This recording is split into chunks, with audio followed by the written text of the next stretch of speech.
Friends, pause for a moment. Gaze upon any sparkling diamond. What do you truly see? Is it merely an inanimate stone? A common mineral, languishing for centuries in the earth's depths, devoid of any individuality or vibrant warmth? Or is it something far grander?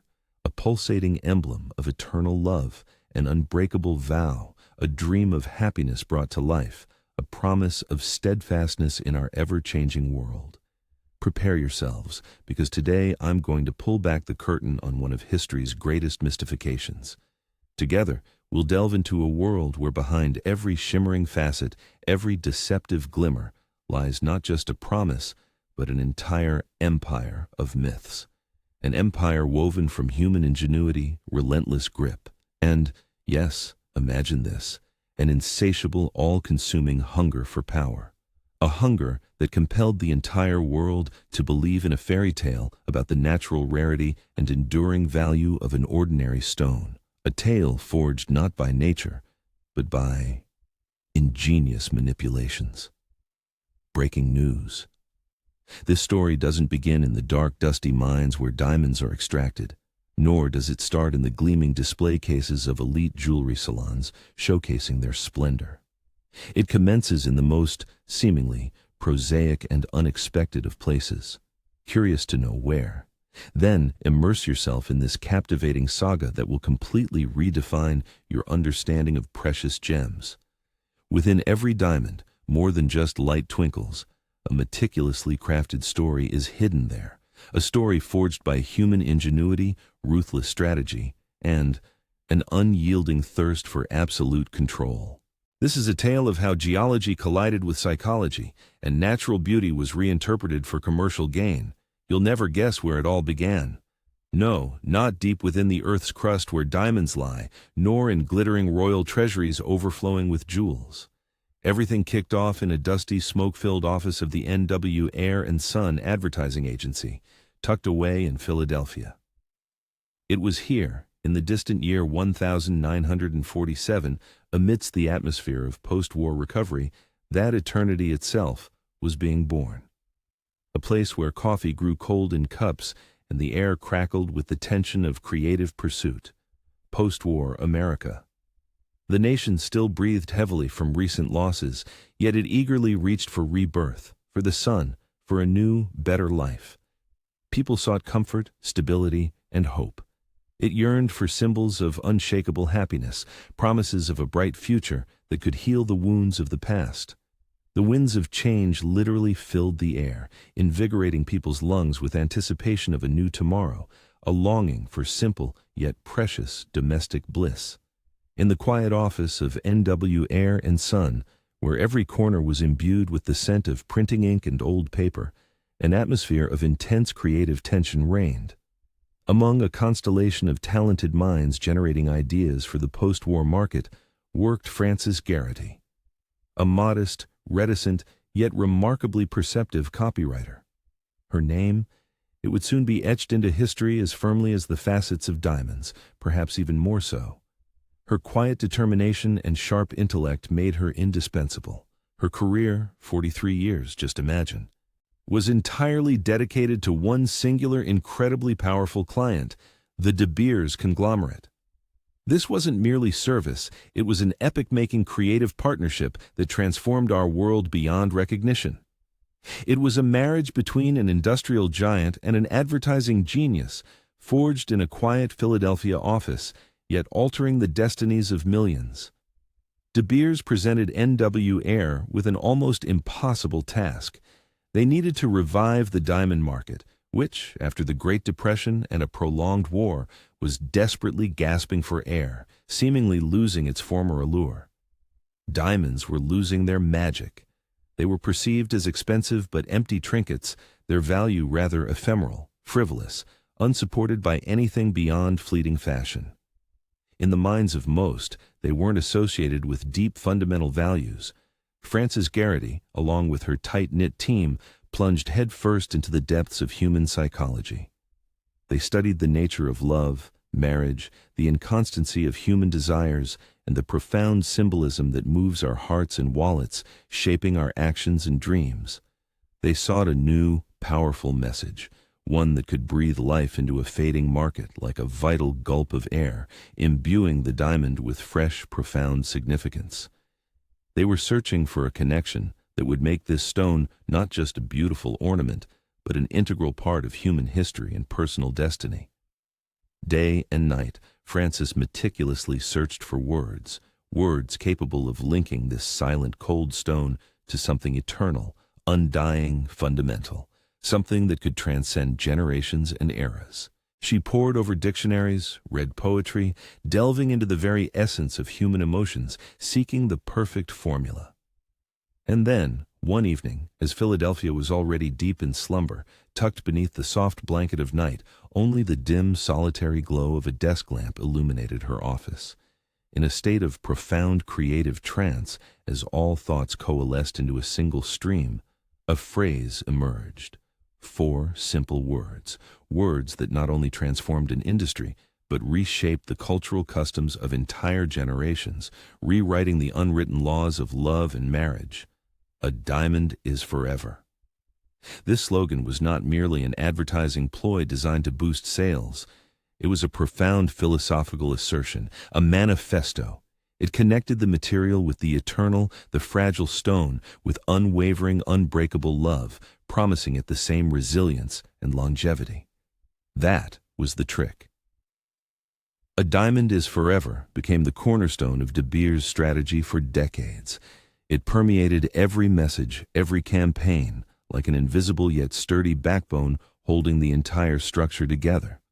And most importantly, it laid the groundwork for a global cultural phenomenon, for a tradition that now seems so ancient, as if it had always been part of human nature itself. Incredible, yet true. In 1999, Adage magazine named it the slogan of the 20th century, acknowledging its immeasurable impact on culture and economics. It would even surpass iconic phrases like Nike's "Just Do It" or Apple's "Think Different." Its influence extended far beyond marketing, deeply penetrating culture and the consciousness of millions worldwide, like a virus infecting minds with ideas, shifting perceptions. The diamond became an indispensable part of the engagement ritual throughout the Western world, an unwritten rule, an unbreakable tradition. Without it, this significant life step seemed simply inconceivable, incomplete, devoid of true meaning. De Beers wasn't just selling diamonds, they were selling a dream of eternal love, embodied in a tangible symbol, a promise of a future as enduring as the stone itself. The story of De Beers is the quintessence of capitalism and its ability to shape consciousness, to create needs where none existed. It's a story that teaches us the most potent tool isn't money nor raw materials, but conviction. The conviction that a diamond is forever.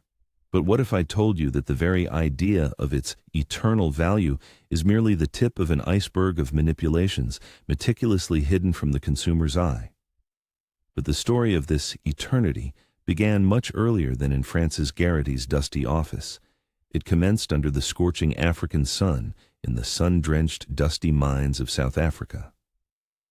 In the late 19th century, colossal diamond deposits were discovered there, kimberlite pipes concealing untold riches, seemingly bottomless reserves of sparkling treasures. The discovery of the first major deposits in Kimberley in the 1860s ignited a veritable diamond rush. Thousands of prospectors from all corners of the world streamed in, like a golden river, creating chaos, feverish excitement, hopes of instant wealth, and, inevitably, the threat of uncontrolled supply that could crash the entire market. It was then, friends, that the ominous idea of the necessity of control was born. Paradoxically, these discoveries threatened to collapse the entire value of precious gems, transforming them into a mere commodity. And did you know? Naturally, diamonds were not truly rare, unlike, for instance, rubies or emeralds, which are far less common. They were relatively accessible. This was a genuine paradox for a stone claiming precious status, as its quantity could easily outstrip demand. The value of diamonds was always more artificially sustained than inherent. a delicate thread stretched taut between myth and reality, fragile yet strong. And now, a young, ambitious British entrepreneur steps onto the scene, Cecil Rhodes, a man with an iron grip and extraordinary foresight. He began systematically buying up small plots of land, one after another, as if assembling a puzzle. He saw potential not in chaotic individual mining, where everyone dug for themselves, but in scaling and centralized management. Rhodes understood. Unregulated extraction would lead to a price collapse, like an avalanche sweeping everything in its path, reducing a precious gem to a worthless pebble. He dreamed of a single powerful company that would control the entire industry, uniting all smaller players under one umbrella, under his complete command. Thus, by 1888, Rhodes founded De Beers Consolidated Mines Limited. He consolidated most of the diamond mines in the region. This was the first bold consolidation, laying the groundwork for future power, the initial step toward a monopoly that would change the world. But even under Rhodes, complete control over all sources proved elusive. His successors continued the struggle, but the market remained unstable, prone to fluctuations. In the early 20th century, a figure emerged whose foresight, strategic genius, and ruthlessness shaped the entire industry as we know it today. His name was Ernest Oppenheimer, a German Jew who had emigrated to London, a financier, an industrialist, with an iron will and an incredibly sharp strategic mind, capable of seeing far ahead. Oppenheimer came to South Africa, representing the interests of an influential mining family. His vision was more global, more strategic than his predecessors. He saw not just mining, but the entire supply chain, the complete value. Oppenheimer believed true power lay in controlling the entire cycle, from the earth where diamonds rest to the finger where they sparkle. Oppenheimer grasped the fundamental vulnerability of the diamond market. He understood. Abundance meant devaluation, like water losing its worth during a flood when there's simply too much of it. His shrewdness led to the formulation of the De Beers Creed, which sounded like a death knell for former market freedom, proclaiming a new era of control. In the 1910s, he uttered a phrase that became the cornerstone of his empire, its unbreakable commandment carved in stone. The only way to increase the value of diamonds is to make them scarce. The continuation was even more decisive, like a hammer blow on an anvil, shaping the metal. That is, to reduce their production. This was not a call for efficiency, nor for innovation in mining, but for total control over supply. Oppenheimer didn't aim to produce more diamonds. He aimed to control every stone extracted, every speck of sparkling rock entering the market. His goal? To create artificial scarcity, irrespective of actual reserves. As if an artist deliberately hid their paintings to inflate their value, creating a frenzy. It was a brilliant, albeit cynical, plan to manipulate the market. A grand chess match where the pieces were tons of diamond-bearing rock and billions of dollars. He began systematically buying up mines and competitors' shares. Step by step, he built his empire, like a spider weaving its deadly web, ensnaring all who dared to be independent. Gradually, under his leadership, De Beers acquired a dominant position, like an octopus extending its tentacles across the entire ocean, seizing control of every marine artery. By the mid-20th century, Oppenheimer had constructed an unprecedented monopoly. The heart of this monopoly was the Central Selling Organization, CSO, in London. Its establishment in the 1930s was his greatest achievement, the apex of his strategic genius. The CSO became not merely an intermediary, but the regulator of the global diamond flow. It collected diamonds from all major mines, even those not owned by De Beers, compelling them to sell through it. Then, it released them to the market in portions, meticulously regulating volumes, creating an illusion of scarcity. This allowed prices to stabilize, regardless of mining volume. The CSO didn't just sell diamonds, it dictated terms to the entire global market. Through the CSO, De Beers controlled approximately 90% of the world's rough diamond market. This was one of the most comprehensive and enduring cartels in the history of the global economy.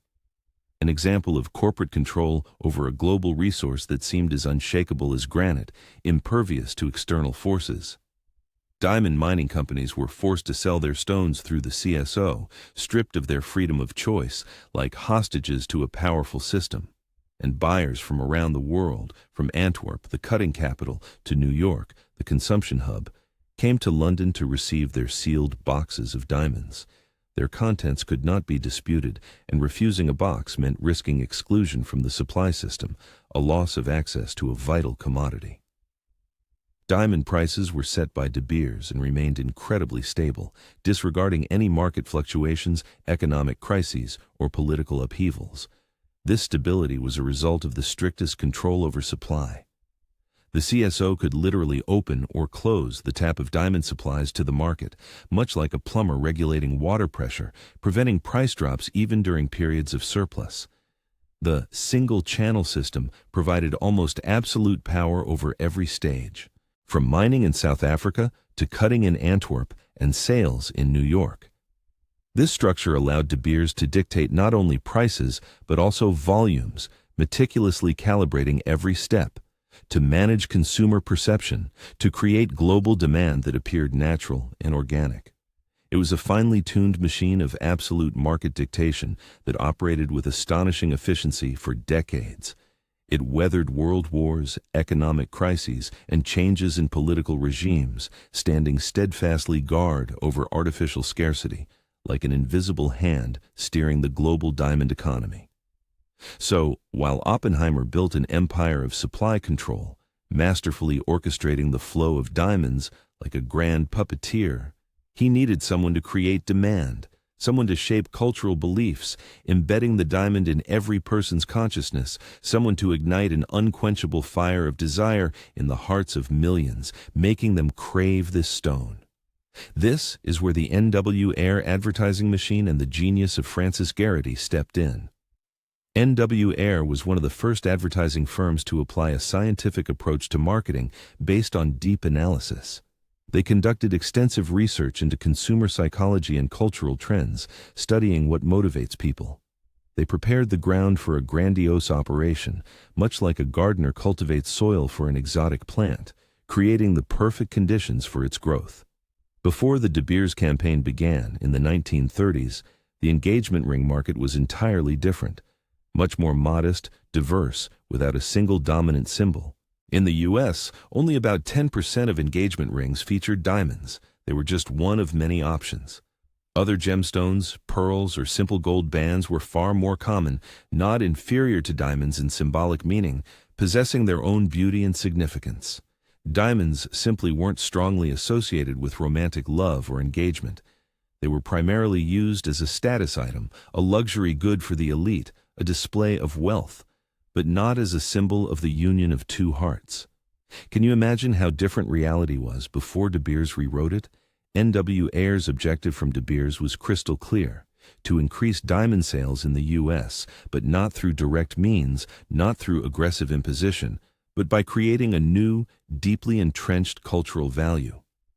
The De Beers campaign was not just advertising, it was a large-scale psychological operation, aimed at deeply embedding the diamond in public consciousness as a universal symbol of love and marriage, an indispensable part of life's journey. They funded magazine articles featuring celebrities wearing diamonds, creating an effect of emulation and envy. They created images of Hollywood stars with diamonds in films, effectively weaving them into the nation's cultural fabric, making them part of a universally accepted ideal. They spread the message: a diamond is not just an adornment, but a mandatory engagement attribute. Without it, the event would be incomplete, as if a crucial part of the ritual were missing. De Beers advertising never sold a specific diamond or store so as not to tie the stone to commerce. It sold an idea, a dream, eternity, all associated with this stone, which itself seemed to transcend the mundane. The slogan, "A diamond is forever," was not just words, but the quintessence of this strategy, its philosophical core. It linked the stone not to wealth, but to deep emotional concepts: steadfastness, permanence, fidelity, eternal love. All these became inextricably associated with the diamond, making it the tangible embodiment of the purest sentiments. De Beers' advertising campaigns did not show diamonds in close-up to avoid focusing attention on the material aspect. Instead, they depicted romantic scenes, happy couples, idealized moments where the diamond was always a backdrop, a symbol, rather than an object for sale, deliberately diverting attention from the price. This created the sensation that you weren't buying a stone, but a symbol of your love, your commitment, a piece of a dream. De Beers' psychological operation was multifaceted and comprehensive, planned down to the smallest detail. They created diamond education, teaching about the 4 C's, cut, color, clarity, carat, giving buyers a sense of expertise and purchasing value, as if revealing to them the secret knowledge of ancient masters, making them co-conspirators in a ritual. The campaign was a masterclass in cultural engineering, in altering collective consciousness. They sponsored radio programs and films that showcased diamonds in the context of romance and domestic bliss. They generated implicit pressure through cultural narratives and images that permeated every home. Young people were instilled with the idea that a diamond was the only worthy symbol of engagement, proof of serious intent. It was a sign of maturity and earnest intentions, readiness for responsibility. By 1990, thanks to De Beers' unprecedented efforts, the figure had changed dramatically. Shocking, 80% of all engagement rings in the U.S. were adorned with diamonds. This was stunning proof of the success of their strategic design, a triumph of a meticulously planned campaign. The diamond, from a simple mineral, had transformed into a cultural imperative, an integral part of the American dream of a happy family, a coveted symbol of status and love. The true value of a diamond is not its hardness or rarity, but a cultural narrative, meticulously constructed and embedded in mass consciousness. Isn't it astonishing how deeply marketing can penetrate our souls, shaping our innermost desires? But one of the most insidious yet incredibly effective tactics was the salary rule.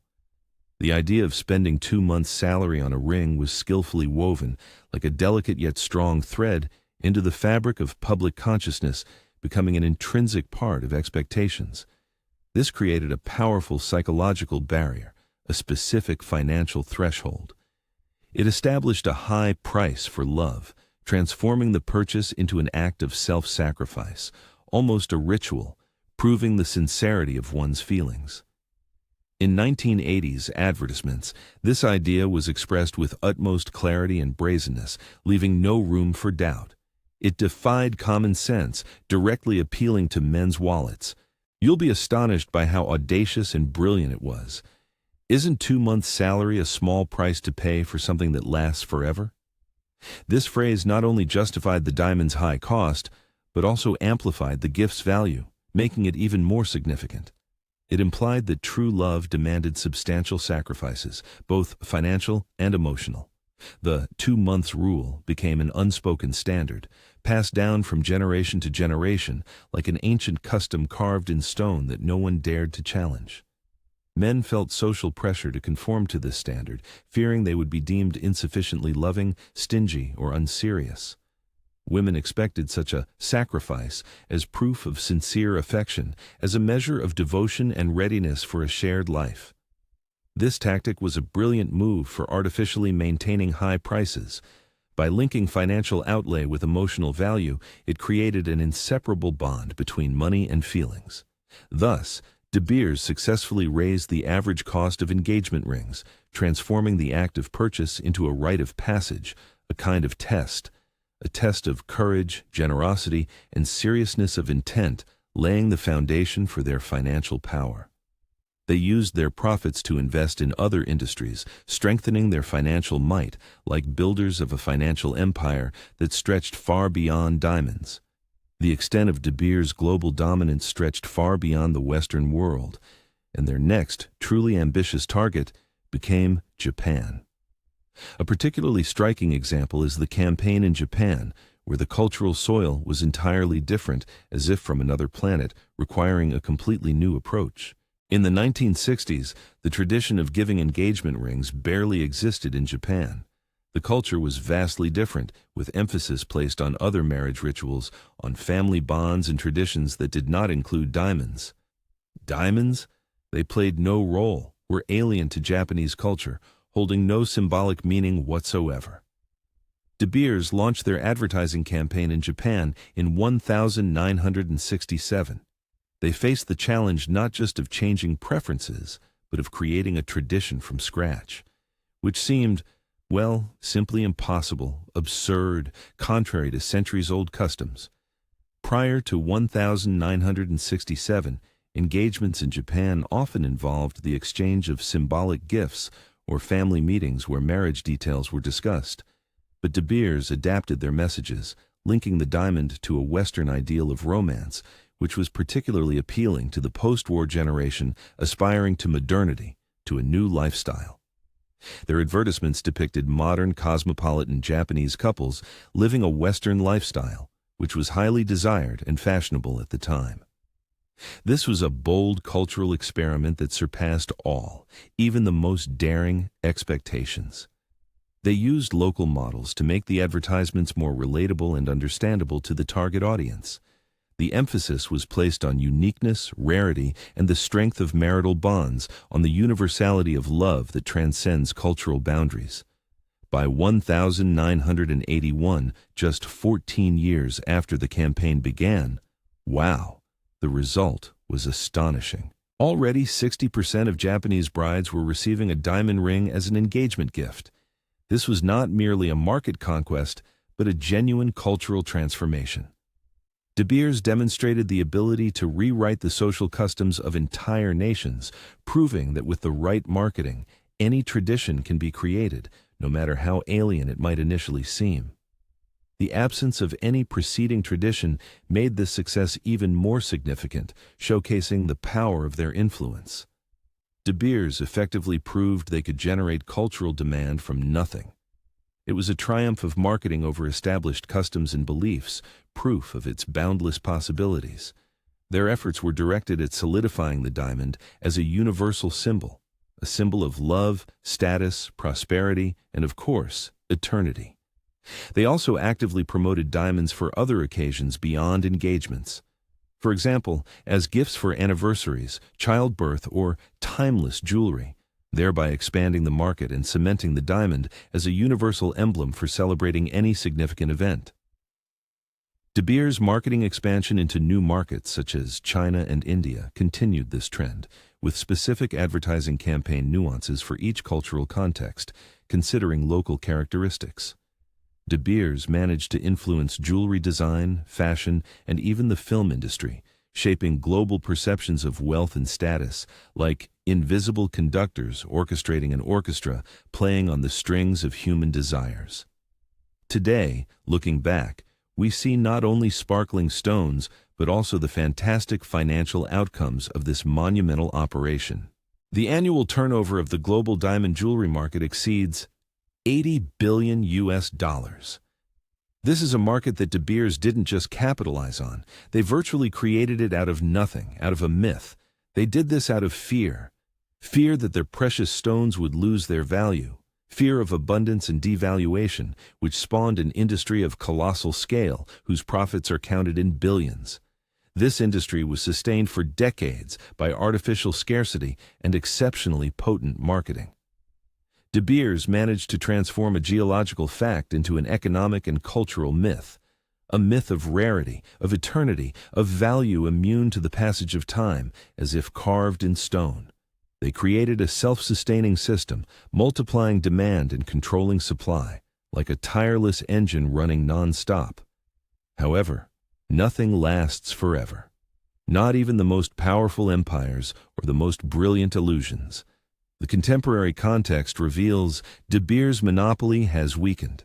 Today, they control only about 35% of the global market.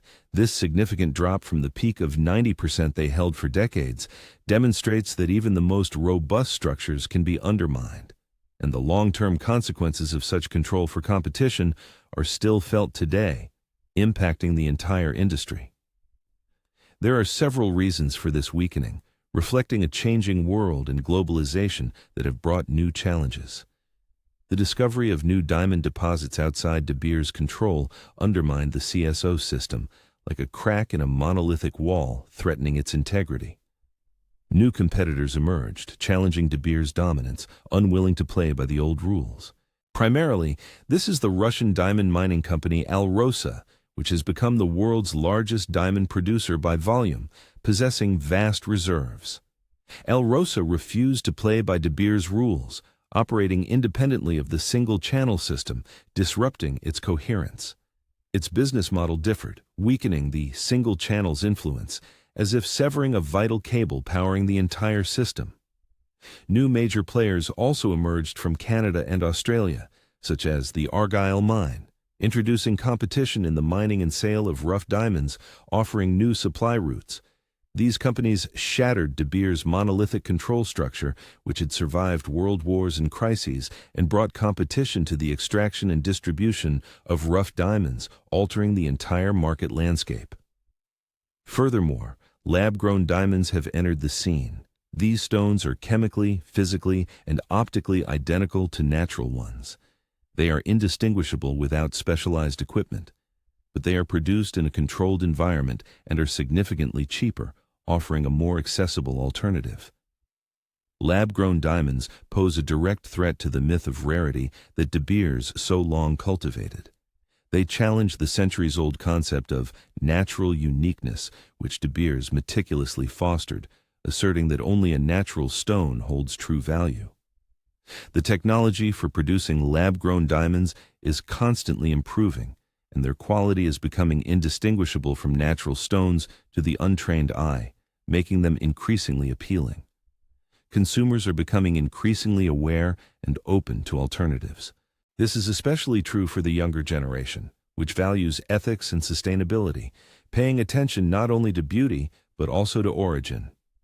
The history of blood diamonds and conflict stones also undermines the industry's image, pushing for more transparent and sustainable solutions, such as ethical diamonds and conflict-free diamonds, e.g. the Kimberley process.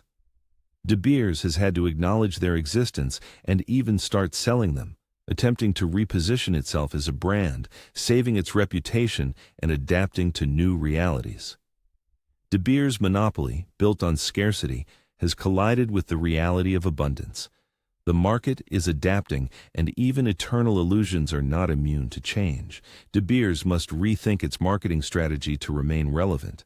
Now, they attempt to emphasize the uniqueness and heritage of natural diamonds, whereas, ironically, they themselves previously created the myth of rarity. Today, De Beers endeavors to reposition itself as a brand, focusing attention on natural origin and the Earth's mystique, on its billions of years-old history. However, the power of their monopoly has waned, and the market has become more fragmented, with their reaction to new deposit discoveries becoming less aggressive, more conciliatory. They also actively participate in philanthropic and social projects, attempting to restore their image in an era of transparency and in combating the issue of uncertified diamonds. Do you think they can reclaim their former grandeur in this new, altered world? The story of De Beers is an epic about power, marketing, and the deepest human psychology. It's a tale of how one company rewrote the rules of love and value, altering the cultural codes of entire nations. How human ingenuity can create value even where nature hasn't provided it in abundance if perception is managed correctly. Diamonds, once considered merely stones, have become an integral part of our cultural code, a symbol without which certain events are hard to imagine. It's a phenomenon demonstrating how marketing can shape reality itself, transforming ideas into accepted truths. How the story of one stone becomes the story of an entire era, a whole century, influencing each of us. Every sparkling diamond on a hand today carries the invisible imprint of Francis Garrity, who laid down the idea of eternity, breathing life into the stone, and the grim legacy of Ernest Oppenheimer, who created a machine of total market control, capable of dictating rules to the entire world. And further, the influence of Cecil Rhodes and his early consolidation, which initiated this empire. In the history of De Beers, greed, genius, and cultural engineering intertwined, impacting jewelry design, fashion, and even the film industry, like threads in an intricate tapestry that we see but don't always understand its pattern. Today's diamond market stands at a crossroads, like a ship without a compass, seeking a new course in a turbulent ocean of change. Understanding this history allows us to critically examine our own desires and the values we take for granted. For the value we perceive in stones is often a reflection of our own aspirations, our hopes and expectations, rather than their true inherent nature. De Beers didn't just sell diamonds, they sold a dream of eternal love embodied in a tangible symbol, accessible to all. The story of De Beers is the quintessence of capitalism and its ability to shape consciousness, convincing us of what we truly need. It's a story that teaches us the most powerful tool isn't money, but conviction, the conviction that a diamond is forever. And today, we stand at a choice: to continue believing in this brilliant illusion, following imposed traditions, or to grasp the true code of wealth hidden behind the ostentatious sparkle, behind the facade of marketing ploys. The time has come to look at diamonds not only through the eyes of lovers dreaming of eternal love, but with a critical, discerning gaze, to understand how deeply marketing can penetrate the very fabric of our culture, shaping our perceptions of what is important, and to realize that true eternity, perhaps, lies not in stones, but in our actions, in our conscious decisions, in the sincerity of our feelings, in our ability to see through created illusions, to distinguish the glitter of myth from the radiance of truth. The story of De Beers is a call to reevaluate values in a world where old myths still hold sway, continuing to influence us. A call to understand that true value can be far more personal than advertising dictates, and that the most precious gifts are those not measured in 2-month salaries, but in the genuine, intangible eternity of human feelings, in actions that require no financial proof. Look at the sparkling stone once more, and you'll see not just light, but the shadow of history pulsating beneath its facets, a history waiting to be told. A history that teaches us to distinguish the gleam of truth from the shimmer of manipulation, allowing us to make more informed decisions. And in this knowledge, perhaps, lies our own new code of wealth, a code that frees us from eternal illusions and leads to true value, to an understanding of what truly matters. Understanding this history allows us to critically examine our own desires. For the value we perceive in stones is often a reflection of our own aspirations, not their true inherent nature. De Beers created not just a market, but an entire philosophy of life, a philosophy that continues to influence us today, shaping our expectations. The time has come to unravel this code of wealth and rewrite it on our own terms, realizing that our own value doesn't depend on a stone, but on our ability to see truth through the glitter of illusions, and to act in accordance with that truth, creating our own genuine eternity, founded on sincerity. Behind every facet of a diamond lies not just light, but the shadow of human genius, a shadow that reminds us of the power of persuasion and illusions, of how easily the perception of reality can be altered, and of how even the most brilliant myths eventually collide with reality, losing their sway. What will remain when the sparkle fades?